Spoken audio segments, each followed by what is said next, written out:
Hey everybody, it's Ed. Welcome back to the channel. It's great to see you all and have you all here. This is going to be a little bit different of a video. One thing recently that I came across, and this started as a conversation with Vladimir Kostek in just one of the videos he did about the books Go 10.3. We started talking about, he did a clip from Good e-reader in there, and I just kind of mentioned that they'd had a little bit of a problem covering the Supernote devices and a kind of a bias that they've had for a while. Lo and behold, the next day he tells me, wow, they did a Nomad review. Finally, after 7 months. For those of you who don't follow the space all the time, it's a little disconcerting that they're treating this as if it's a brand new device, almost ignoring the entire landscape and not even trying to hide some bias here.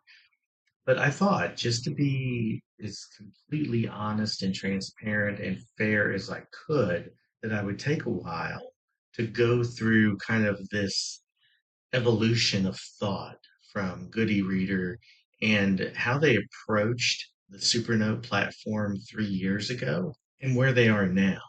So I went back and I looked at their older videos and began to think, okay, well, what did they have to say about the A5X when it came out and the A6X? What did they have to say about the Heart of Metal pins? So what we're going to do throughout this video is we're going to kind of talk about those videos, and I'm going to link them in the description. One thing that I think that good e-reader struggles with is they don't like criticism. They don't like debate. They always say, tell us what you think, and then they delete and disable comments.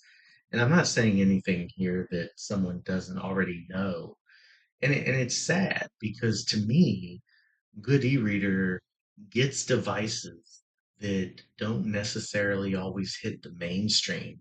I mean, they get all of the mainstream devices, don't get me wrong, but they get access because they've been around a long time. They've done a lot of good reviews. There are a lot of things that I really enjoy them and their content, but they don't take the time to actually pay attention to anybody else in the space. And I think that shows from this latest Nomad video. Here's what we're going to do. First, we're going to talk about the A6X video they did 3 years ago.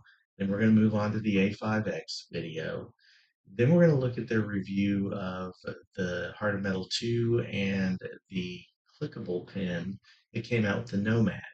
So it was interesting that they reviewed the pen, but not the device. And then finally, we're going to end with this new video they did, this new review, and I'm using quotations. And in the community tab, I've kind of asked you all whether or not you think that Good e-reader's been fair to the platform in their reviews, and it's overwhelmingly people are saying no. And I think the more you watch them and the more you look at them, the more you understand that they're not really reviewing this device. They're unpacking it and they're playing around with it for a few minutes. They're not really doing any kind of in-depth review like you would see Kit Bet's Masters do, or Voya do, or Vladimir, or Roderick at Rants on Tech, or Jeffrey Moss. They're just not taking their time. And again, the thing that bothers me the most is they're also ignoring anything that has happened since December of last year when this device came out. They're treating it as if it's brand new and none of the updates that have happened over those almost 8 months now have happened. That's a very big problem. Let's go ahead and jump in. So 3 years ago, Good e-reader, and again, these are in the description. I'm being fully transparent here. Did a review on the A6X, and at the time, they were very complimentary of the device.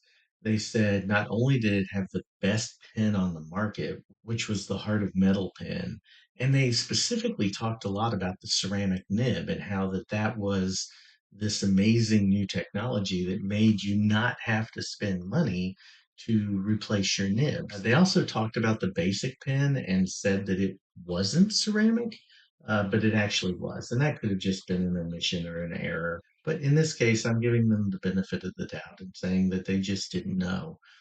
They talk about the Lammy collaboration with Supernote. They spend a full 2 minutes and 18 seconds just on pens. And so it was really important to them. And this whole video was only 10 minutes and 43 seconds. So they spend a lot of time talking about the pens. And then they do a pretty good feature overview.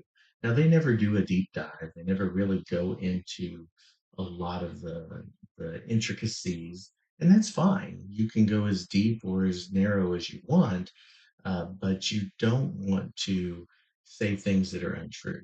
So, to be fair, this review again was pretty good. They say that it has a mechanical guide rail that makes it super sturdy in the case. They say that it's not a cookie cutter device. They talk about the brackets tool to create annotations and highlighters and layers. They mischaracterize both here and in the A5X review about the keywords. They call that text recognition. And I remember having the Supernote at the time and understanding that the T was a little bit misleading. That's back when you had, instead of the K for keyword, you had T, which meant keyword. So I understand that confusion. And I think that that's something that, they probably should have caught by the next review of the A5X. But at the same time, a simple thing. But they actually said, and here are three quotes that I think are really important with the A6X. They said that, quote, Ratta had perfected, and this is where the quote starts, perfected the note taking experience. And that the pen with the writing surface, which was the Feel Right one at the time, was an award winning combination and it overall was a great package. So that's what they had to say when the A6X was released. That same time period, and quite frankly, I don't know which review came out first. They specifically in the A5X talk about Kindle, they talk about Dropbox, they talk about Google Drive. And then they say that, and this is another quote, they have the best digital stationery on the market. So 3 years ago, they were saying this was the best digital stationery on the market. Now, I'm assuming that means the pens and the way that writing feel works. They specifically call out templates. They like the fact that you can have a different template on each page within a notebook, that versatility.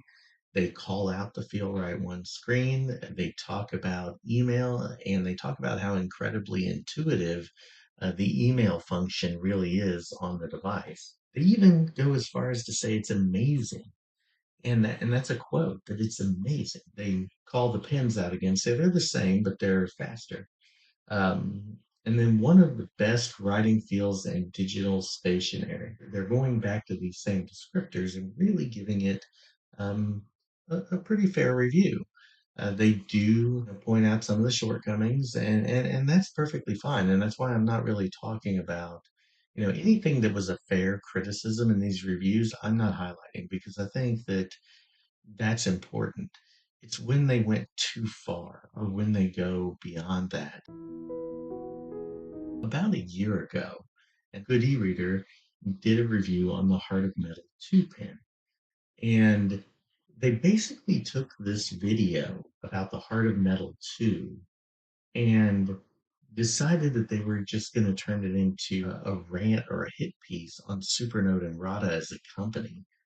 They started out the discussion of a pen, mind you, with saying that Supernote had been on the decline since 2020. Now, how can you do a video in 2020 about how good a device is and say it was immediately on the decline? Now, maybe that's just me, but that seems a little crazy. They talked about that this is a very heavy pen. It is, and I believe that actually could be a fair criticism. But then they say there's nothing innovative about the pen. Well, you said this was the most innovative and best piece of stationery on the market. The other pens haven't changed. They all use either palm nibs or plastic nibs or felt nibs, and they use the same Wacom technology. And now all of a sudden, in 2019, the ceramic tip, or 2019, 2020, the ceramic tip was super innovative and super cool, and now it's nothing different. And they do point out, rightly so, that it can only be used on a Supernote device. And again, I think that's a fair critique. But I also think if you're buying a Supernote device, you want the best writing feel and the best experience you can get on a Supernote device. You aren't going to go out and just purchase a pen that isn't designed to make the best use of that device. At least that's my opinion of it. They say they actually went backwards with the ceramic nib. Now, mind you, this is the same ceramic nib they've always had. And they say that it's disappointing that this is the only release that Supernote has offered. And I just find that really interesting. They also say that they're reusing their same box, which I think is kind of an unfair criticism. Number one, I would guess this was sent out as part of the review, so they probably weren't as worried, Ratta, and maybe I'm wrong, with putting it in a specific container because they were trying to go ahead and get this, out to the testers to have them take a look at it. Another thing was they said Heart of Metal 2 was the same as everyone else but limiting. So it's using the same Wacom technology, which it is, but it's limiting because you can only use it on that device. But is that really a problem? I don't think so, because you could buy something that would protect the screen on another device. Here's where they also come back to saying that they're on the decline and that they're outmanned and outgunned by the competition. They can't play ball with the big boys. And they say one thing that's really interesting. They say, now remember, this is a pin review, and now we're getting into they're criticizing the devices. And that's where I think we really need to take this to task. They say there's no Bluetooth on the device. That's factually inaccurate. It was inaccurate then, it's inaccurate in the newer versions.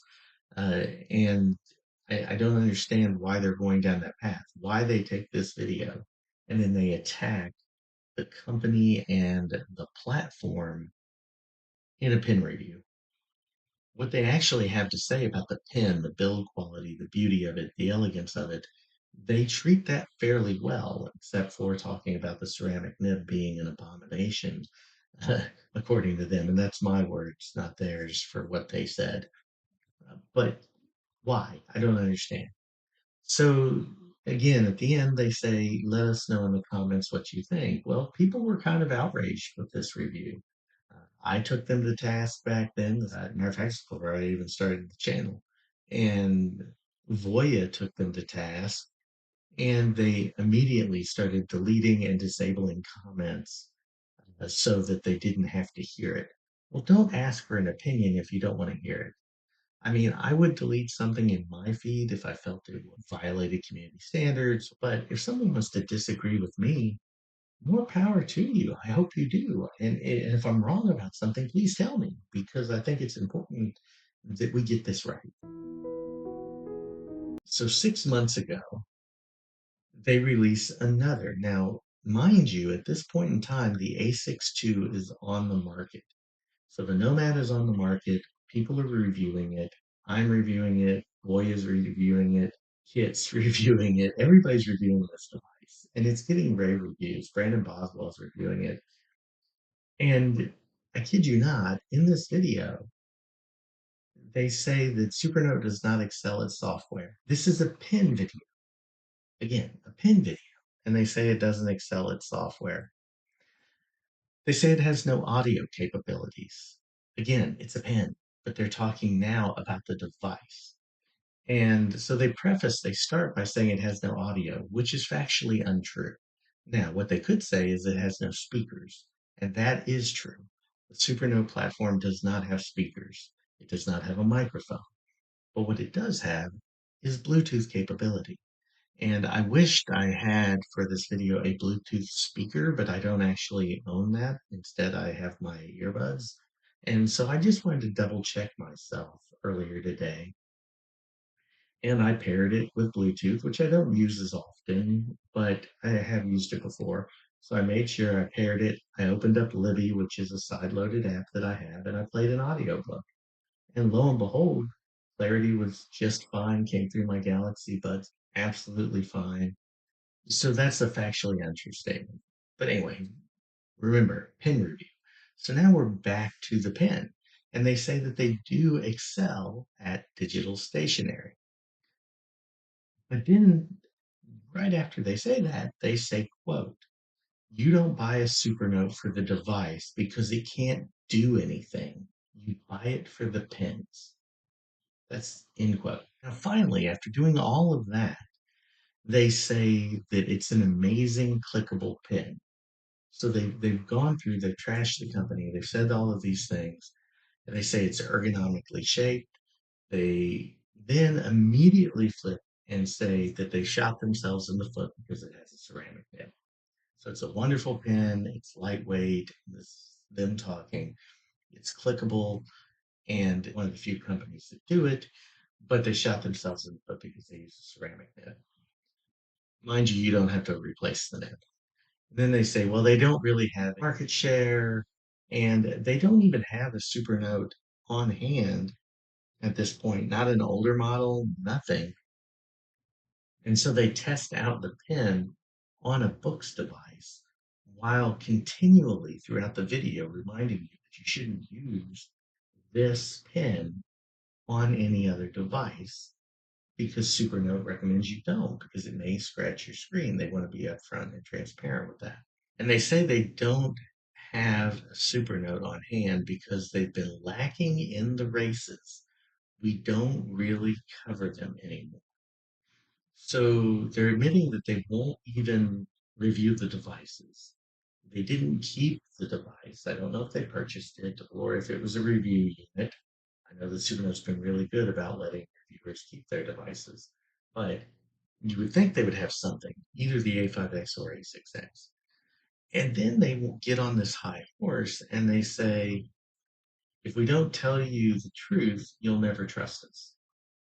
Well, okay, but are you telling us the truth? First of all, this is a pen review and you're blasting a company.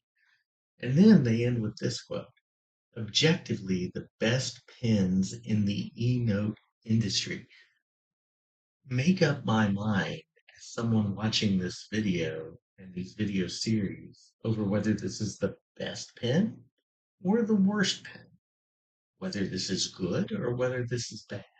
In your opinion, you can't say things are objectively true because we are all giving our opinions.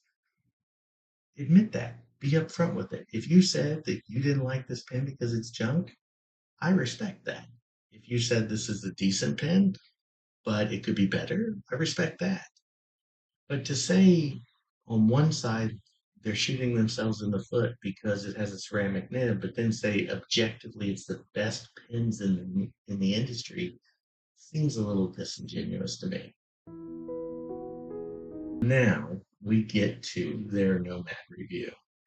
And I was really hoping that they were going to right the ship or at least try to give a fair review. And to be fair to them, some of the points they make are fair. Some of the things they say are complimentary to the device. But they start off by saying with sarcasm, the Supernote, quote, finally released a hardware. They should really be focused on software. Now, remember that they earlier said that they don't make good software. So again, make up my mind. You know, they released hardware. They're not just focusing on software anymore. But okay, but they don't make good software. So do they or don't they? They mention Kindle again, and this time they actually do show Kindle, which I think is nice that they actually give it its due and they show a little bit. And they compliment the Supernote for expanding outside of just being an e-note. This is an interesting quote to me. Are talking about users and they say that you buy the Supernote and this is a good iteration for, quote, note-taking prowess that comes with the territory of owning a renowned Supernote. They're not saying that it's renowned any other time. But here all of a sudden it is. They talk about packaging, they like that, and you know, I think that they were complimentary of that. They like the little touches and kind of the sayings that Supernote includes, which I think, is pretty universal. Most people like that approach. They talk about the inclusion of the screwdriver, and they talk about that it says I'm not a pin, so that you know that it's a screwdriver, which you can see, but it's fun. Um, and they say they're one of the only ones in the industry, one of the only note-taking devices in the industry that don't give you a pin. Now, that's technically true, but when you go to buy a Supernote, whether it's a Nomad or in the future the A5X2 or previously the A5X, you do get to choose your pin as you're building your package, and it defaults to having a stylus. If you choose not to, that's fine. Remarkable didn't always include the pin. Styli are very personal to a lot of people. Some people really enjoy specific pin fields and specific types, but they do give you a decent price point. You can get the standard clickable pin. I think it's right now for around $50.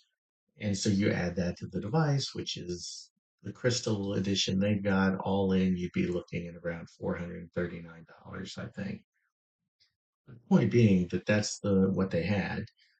They didn't have a pin, so they said there's no pin or tips, which I thought was interesting because it's a ceramic pen, so why would you need tips? They again say there's no audio in the device. Completely false. You can say no speakers, no onboard speakers, yes. They say it's underachieving hardware. They do compliment it for being lightweight. They go back to and they turn around and they show the back and they got the crystal edition so you can see the inside, and they show you the screws and the screwdriver, and they say they don't recommend you should do this yourself, but you could replace all of these components. But yet they give you the screwdriver, so that doesn't seem like a wise move because of varying skill sets. They obviously missed all of the marketing material. Again, for the last 7 months, almost eight, they haven't watched any reviews by any other reviewers, obviously, because maybe we all don't exist. But here they are kind of saying that, they give you the screwdriver almost as a malpractice piece. And then they talk about the translucent back on the Nomad, and they say it looks very cheap and it feels, quote, like dollar store backing. I am holding one right here, and I think it's beautiful. Now, functionally, I think that the white background, which they don't even mention, but the white background is probably the more functional of the two, but this is beautiful. And it highlights the fact that these are meant to be replaceable. And the reason that design choice was made, good e-reader acts like that's the complete, you know, they don't even mention it, that this idea of right to repair and the laws that are changing, they don't even mention any of that.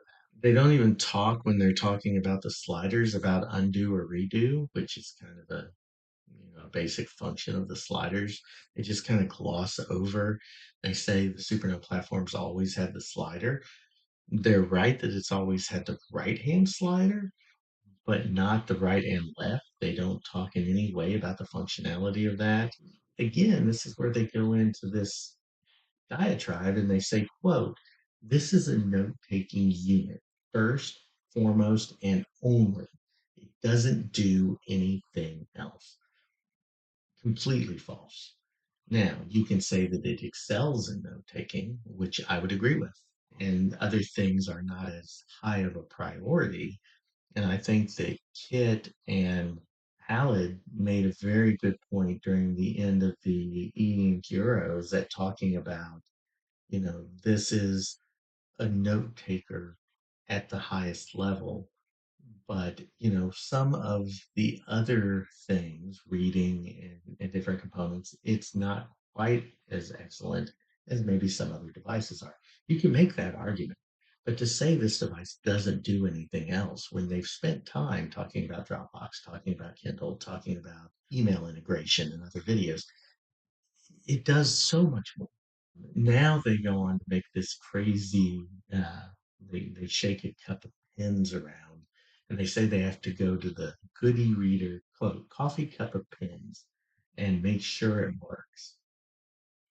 Misleading, disingenuous, ridiculous. It's a whack-em device. Any of these pens are going to work. We know that out of the gate. It's not going to not work.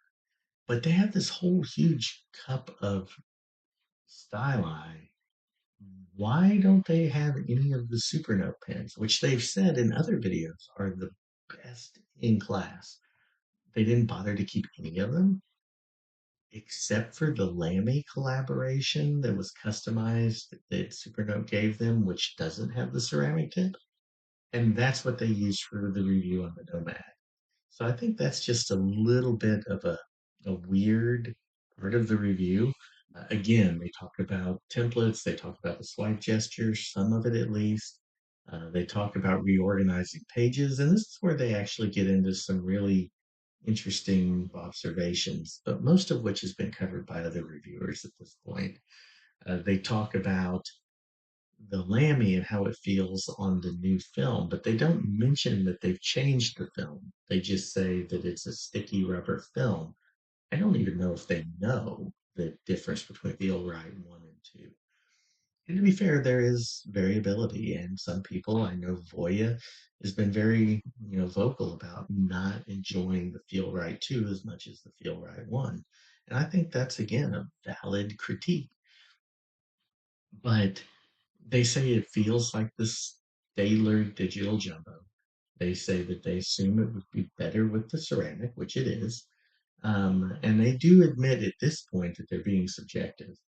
But then they go on this crazy thing where if they had watched any other reviews or even any communications from Supernote themselves about the fact that the film may be sticky and may need to be broken in, they would understand and be able to communicate in this review that that's a potential issue. What they do to make their point is they push on the screen and kind of pull the device all over the table and say it's so sticky it's almost unusable because of how hard you have to press down. And they go through and talk about how they have to be nitpicky because otherwise they're not really doing a service for anyone and they have to point out all the shortcomings. Again, be fair, be honest, but don't just criticize to criticize. And then they start looking at the kind of the pressure sensitivity and the thinnest, the point oh 0.01 pencil style, which is really cool. And they start showing the latency is really good, but then they start saying it keeps cutting out on them and they have to push so hard that it makes it unusable almost. And again, they're not exactly using the best nib for it, although the Lamy does work. But secondly, they've had this device open. Of course, we don't know exactly how long they edited or how much time they spent with the device, but not a long time because they did the opening, unboxing, and review all at once, which means they probably didn't spend even a day with the device actually writing on it in any substantive way where the stickiness would have gone away or at least reduced. Here's another thing that's interesting. They say that they appreciate the cloud services. So now remember, earlier in this review, this doesn't do anything but note taking. That's all it does, according to them. You can't do anything else on it. But they appreciate cloud services. And they talk about Bluetooth. Again, they don't talk about audio here. They don't mention that you can pair this and use it as an audio device to listen to ebooks, to have apps read to you. They talk about no load shutdown, which is kind of cool. They do highlight that. But then they talk about apps and they say there are only two, and they are right. There are two pre installed, which are the Atelier app and the Kindle. They say you cannot sideload apps, which is untrue. Sideloading is available, can be enabled, has been for a while. You can say that you don't want to go through the process to sideload apps the way that they suggest you do, but you can't say it's not possible. You're not jailbreaking the device. You're not having to hack the device to do it. You're just telling the device through the authorized toggle that you want to be allowed to install APK files through this method. And then they don't even show you the Atelier app at all. They do complement Supernote support, which I think is really important. Um, and they say you aren't going to be alone if you purchase the product, that you will be supported. And I think that was really good. They go back to this idea that this is and always has been a one trick pony. It only does one thing. They start to talk about overall it struggles in speed everywhere. It's a very slow device. Um, and then they go through this exercise, which is interesting to me, about how far away the screen is, the eating screen is from the writing field. Now remember, they've said two contradictory things here. They've said super low latency, and they've said that the film is almost making it unwritable. So here they try to marry those two things. They try to say, okay, the reason that it is being screened so far away is because of this rubber sticky layer, which is Feel Right 2. They don't even call it by its name. And it's a Wacom technology. It's not a proprietary Supernote thing. That pushes it away. And they show you the shadow. Any of you who have used it know that it's not as big of a deal as they're making it out to be. But again, subjective. They have their own opinion. That's fine. But they keep going back to this. And then they end with this, quote, it was a nice attempt to battle with the bosses. So kind of coming back around to say that, you know what, they tried, but they really didn't hit the mark. They inaccurately claim that there's no audio again. Again, if you want to say no speakers, go ahead, but please be clear. They talk about no sideloading of apps. Completely inaccurate. You can sideload the apps on this device, which they would know if they had watched even one review or read anything on Supernote's website. They say the screen is grippy. Again, subjective, and they have a right to that opinion. Unfathomably slow, saying it's just so ridiculously slow. No pin at the time of purchase. Then they say it's a genius build, one of the best they've ever seen, but incredibly cheap. Now, mind you, earlier they said only the backing was cheap, but the rest of the build was very good. So again, make up my mind. I don't know what you believe here. And this is what I thought was really interesting. So they've been criticizing the software multiple times in other videos, even in this video. Now, mind you, they haven't shown much of the software. They've shown the note-taking experience. They've shown a little bit about being able to read on a PDF, but they haven't, and they've showed the note-taking app a little bit. They haven't they didn't show Atelier at all. They end with this quote. Like, it almost sounds like they should stick to software instead of making new hardware. So basically, by the end of this, after going through this device that enhances everything that they said 3 years ago was not cookie cutter, was innovative, was interesting, now they say, not so great. And okay, again, you have a right to your opinion, but you need to be consistent. And I think one thing that most of the reviewers that I follow on a very consistent basis, at least they're consistent. And that's what doesn't happen here. And if you're going to ignore even the most basic functions of a device, how can you call it a review? That's my question. In this last little section, we're going to talk about, and I'm going to show some of the biggest things that had they done any research at all, and they're supposed to be one of the larger reviewers out there, and they've been trusted for years. They have a huge following, but some of the biggest things that they decided to not even talk about. And quite frankly, I don't even know if they know about. Did they do even the latest software update, or did they just take it straight out of the box and not bother to check anything?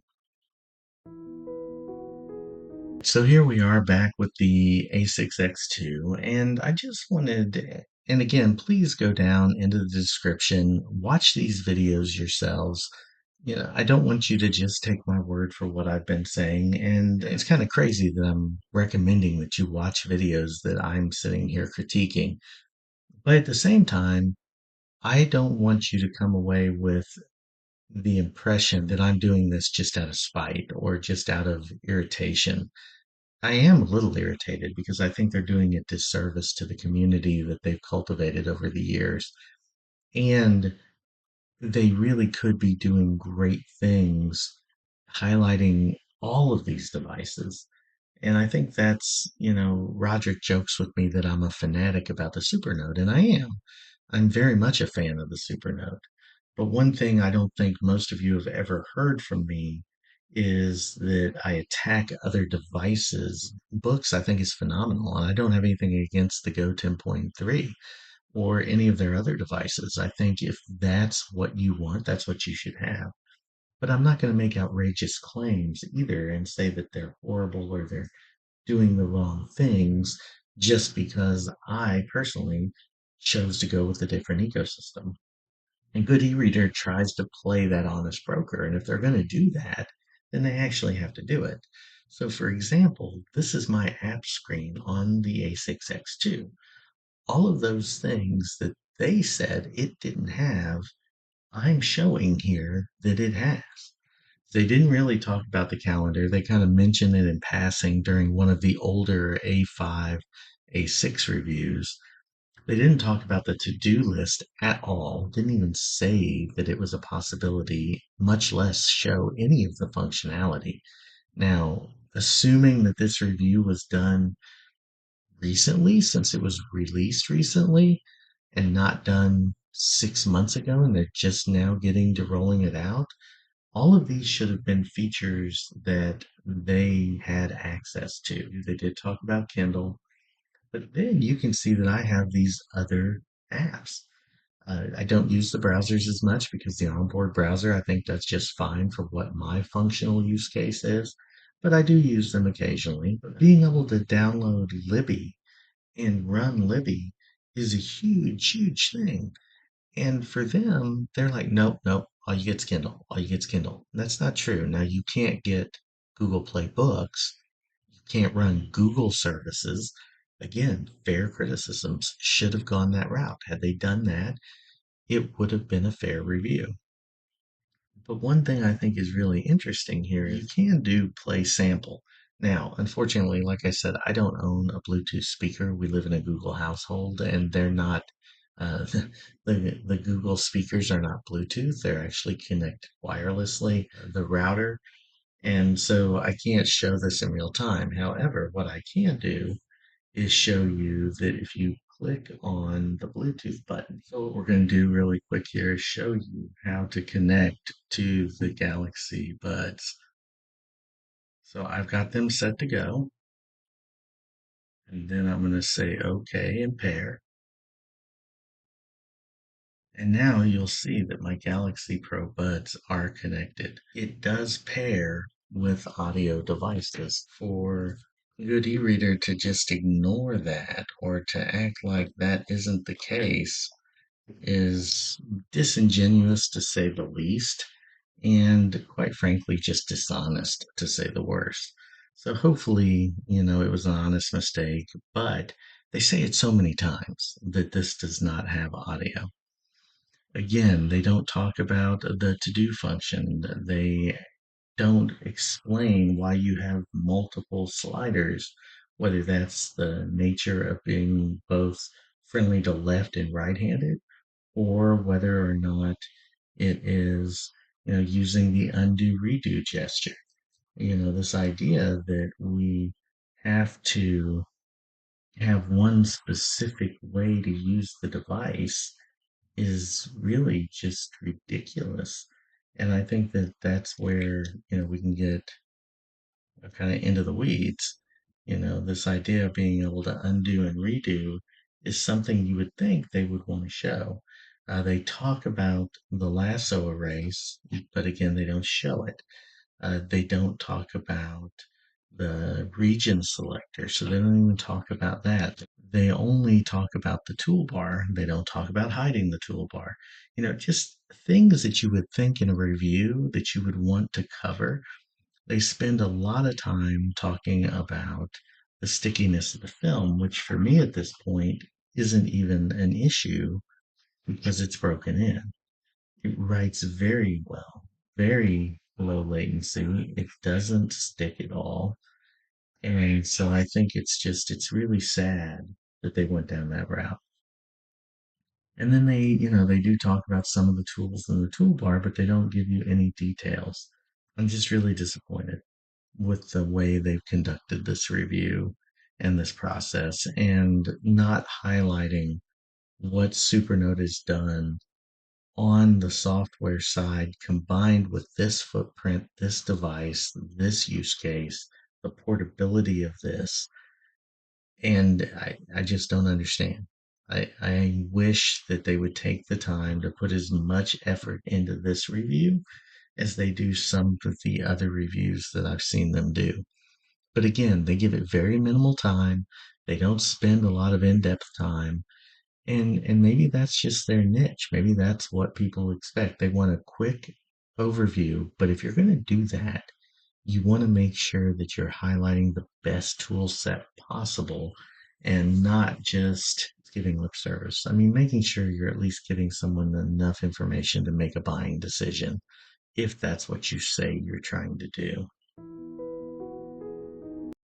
All right, welcome back. Hopefully, this was interesting to you. Again, it's a little bit out of the norm for the videos that I do. I don't like to criticize other reviewers. I like to have a free flow of ideas. I like to have debate, but I don't like to just criticize. And, I tried to be as fair as possible in this discussion here with and about Good e-reader to point out that there are some good things that they're doing. They're highlighting devices that you may not otherwise see. They go to trade shows. They talk about different technologies in very interesting ways. But when you do a review like this, and quite frankly, I don't see this as a review because they didn't even look at some of the base apps and didn't even really talk about it. They use the Notes app to talk about sketching and drawing. It has a dedicated app for that. I don't think it's unreasonable to say you should have shown the dedicated app for that and what that's capable of. So I think it's really important, again, for them to be honest about what they're doing and what they're talking about. If they do that, there's still a lot of good that they can do here. They mislead about the the price points. They don't sell the Supernote on their site, but they refer you to a link to buy the Nomad somewhere else, and it's more expensive than Ratta. So they could, again, I don't know if they get a bigger cut out of that or, whether they own the subsidiary that they're using. It's just things that make you feel like the review isn't genuine. Makes you feel like there's a hidden agenda. I'm not saying that there absolutely is, but there's obviously a bias here. There's a bias that shouldn't be as prevalent or as front forward. And if there is going to be one, you should just own it. I own my own bias towards thinking the Supernote is a superior platform, but I don't try to dismiss them, other companies. Don't say Remarkable is an outdated or obsolete platform. I don't think it is for those people that that's the way they want to use their devices. It's a beautiful device and it works really well for the people who use it daily.